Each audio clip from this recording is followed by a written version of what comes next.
Hello and welcome everyone to another edition of Sustaining Sustainability. I'm your host, CB Bhattacharya, and today it is my great pleasure to welcome Kate Brandt, Sustainability Officer at Google, based near San Francisco, California. Kate partners with Google's data centers, real estate, supply chain, and product teams to ensure the company is capitalizing on opportunities to strategically advance sustainability and circular economy. Previously, in 2014, President Obama appointed Kate to serve as the federal environmental executive, and she became our nation's first federal chief sustainability officer. Kate, welcome to the program. Great to be here. Thank you so much for having me. So, Kate, as you know, we are talking to people from around the world. Can you give us a sense of what the situation is like right now in California as a result of the COVID-19 global pandemic? I think clearly we're still very much in the middle of this crisis and we're still learning a lot. But a few reflections, that I've had that I think certainly extend beyond California, but also apply to what we've been observing in California. We've been seeing a really, real-time experiment in how changes in human behavior can actually have significant impacts on environmental quality. And I would say, of course, none of us would argue that this level of economic disruption is the right answer for tackling environmental issues. But because this is what we're faced with, I think there are some very important, near-term lessons that we're learning. And of course, I think the one that people have been widely noting is, changes in nitrogen dioxide levels, which are leading to a lot of near-term air quality improvements. And equally, seeing some very near-term emissions reductions. I was just noting the study that came out in Nature Climate Change that looked at, the reduction of emissions that peaked on April 7th with a 17% decline from last year, and projecting, some cumulative emissions reductions of around 4.5 to 7% lower than normal. And further, I think certainly I know here where I live, but we've been seeing stories about this around the world, observing the return of species long departed or even sometimes believed to be extinct, truly seeing that we can gain some insights right now into how nature can heal. And so I think this is going to be critical coming out of this moment. And at Google, we're very interested in the role that our technology can play in supporting this kind of science. And, one recent example of that is some of the very early nitrogen dioxide air quality maps that were produced were from an organization called Earther, and they built all of those insights on top of Google Earth Engine. So that's exactly the kind of science and data insights that we're eager to support as we try to learn from this crisis that we're all living through. Going forward, what would be some areas where you see the most potential in this regard, where Google would be able to contribute to halting climate change and as well as improving biodiversity and all these kinds of things that you mentioned? A couple of things I would point out. One is we've already been very interested in the opportunity that we have to provide individuals helpful information about how to live more sustainably in their daily lives. But we gained this very interesting insight. We love our Google search trends data. And as we were approaching Earth Day, we did a little bit of digging. And what we learned was that in the 90 days leading up to Earth Day, so to April 22nd of this year, search interest in how to live a sustainable lifestyle increased by more than 4,000%. It increased by 4,550%, which is quite noteworthy.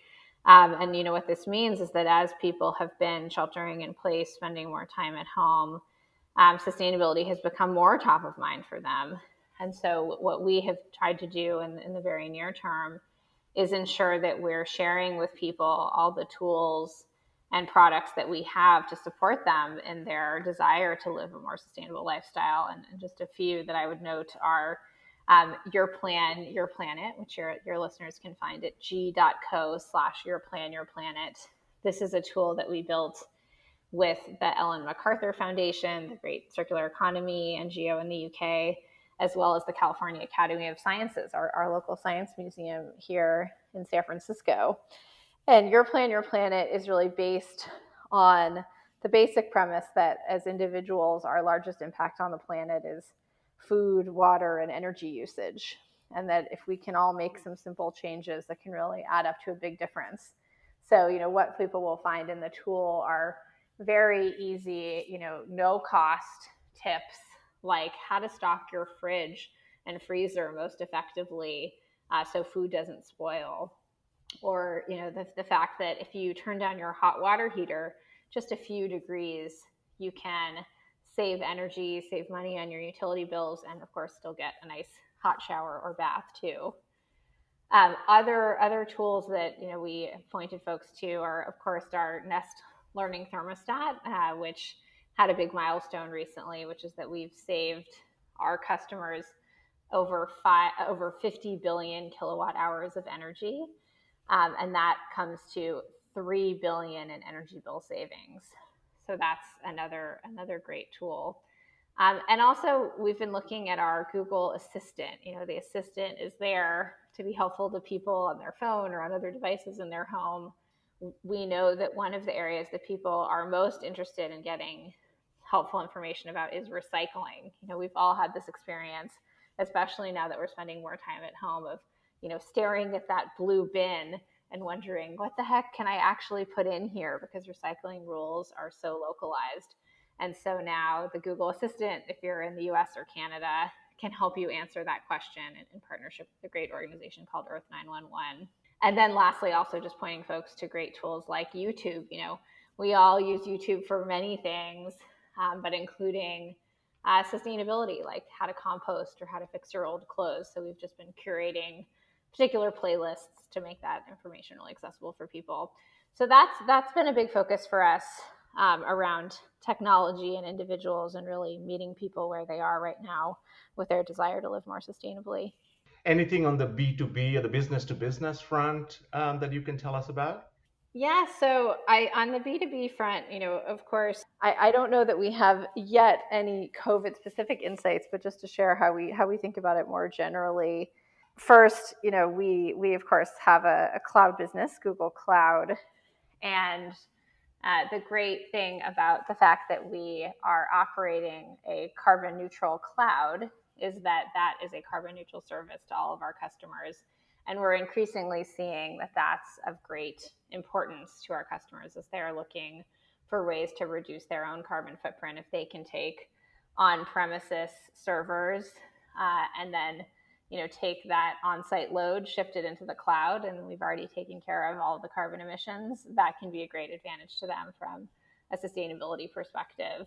And also, we have been looking for ways to partner with different cloud customers on opportunities to accelerate their work in sustainability. And we've done a whole variety of things, like work with AES on their renewable energy business, or work with Stella McCartney, the fashion brand, on creating better data and insights into their upstream supply chain of cotton and other materials.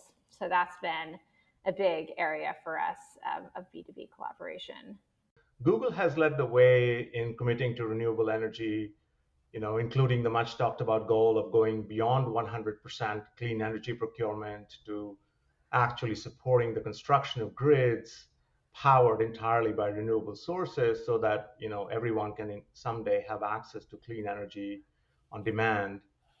Does this goal take on new significance in light of the current crisis? As I mentioned, we have operated as a carbon neutral company since 2007. They were the only major company to achieve that milestone. And as a part of that commitment, for the last 3 years in a row, we've matched 100% of our electricity use with renewables. And this makes us the largest corporate purchaser of renewable energy in the world. But as you know, we're also not resting on our laurels, because we are always looking for new ways to innovate. And so now we are focused on a longer term commitment for our power, which we call 24/7 carbon free energy.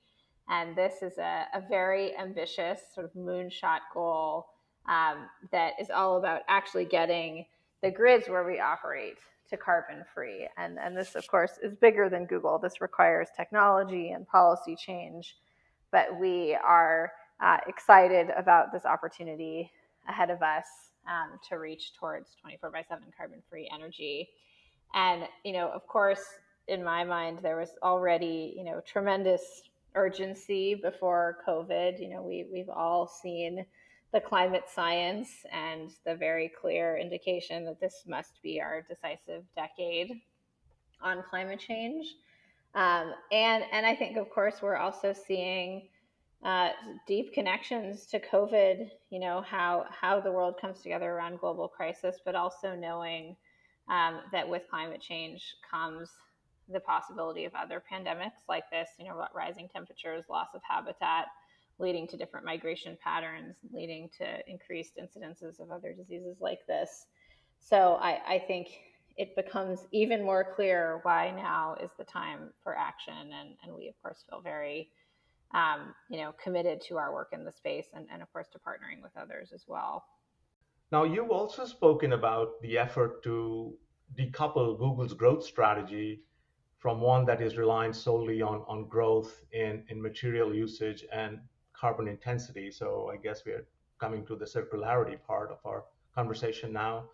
What would you say to other industry leaders who may be skeptical about kind of the return on investment or growth potential kind of involved in adopting more sustainable business practices like you guys have? Yes, I think always a relevant topic, and something that we think a lot about. And of course, the circular economy is a subject near and dear to my heart. And at Google, we have set a long-term circular economy goal for ourselves, which is that we want to maximize the reuse of finite resources across our operations, products, and supply chains, and enable others to do the same, very importantly.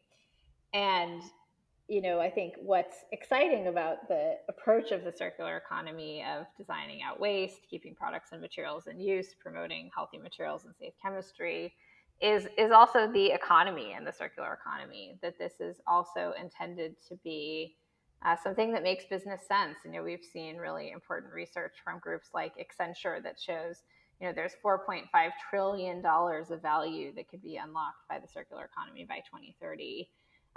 And we know this to be true from our own operations. One of the places that we've really focused for several years on deploying circular economy approaches at scale is within our data centers. Data centers are filled with thousands of servers. And so we've seen that as a tremendous opportunity to deploy these principles of keeping products and materials in use. And so we've been using component parts from old machines to upgrade our servers. We have a remanufacturing program. We also sell component parts that we no longer have use for, like hard drives that we can wipe clean and sell them on secondary markets. We did this with 3.5 million components in 2018. And what this has added up to is, of course, a huge reduction in the amount of materials that need to go into the data center, but also cost avoidance, that we've avoided hundreds of millions of dollars per year through these practices. So I think that we have been proving to ourselves that circular economy, not only is good for people and for the planet, but that it also makes good business sense. So, Kate, we are coming to the close of our time here. What call to action would you make to our other regular listeners out there? What small actions can each of us take to cumulatively make that big impact that you were referring to and to make our world a more sustainable place? Indeed, I think individual action is critical, and I think it takes multiple forms. One is, how we live our daily lives, and particularly right now, how we're living at home. And I definitely encourage your listeners to check out some of the tools I've shared, like Your Plan, Your Planet, that give easy tips that we can all use in our daily lives. And also, of course, as individuals, we are voters and we are consumers, and we can vote with our feet and vote with our wallets and ensure that we are aligning our values with what we want to see from both our policymakers and businesses. So I think as individuals, we have a lot of agency to drive positive impact. Kate Brandt, thank you so much for joining us. Thank you so much for having me. It's been a real pleasure. Thank you. And this is your host, CB Bhattacharya, saying goodbye for this edition of Sustaining Sustainability. Please join us next week for the next edition of our program. This podcast is made possible by the help of my colleagues, Leslie Marshall, who's the Associate Director of the Center for Sustainable Business, and Alyssa Martinec, who is the Sustainability Coordinator of the Center for Sustainable Business. I'm your host, CB Bhattacharya, and I look forward to seeing you next week. Bye-bye.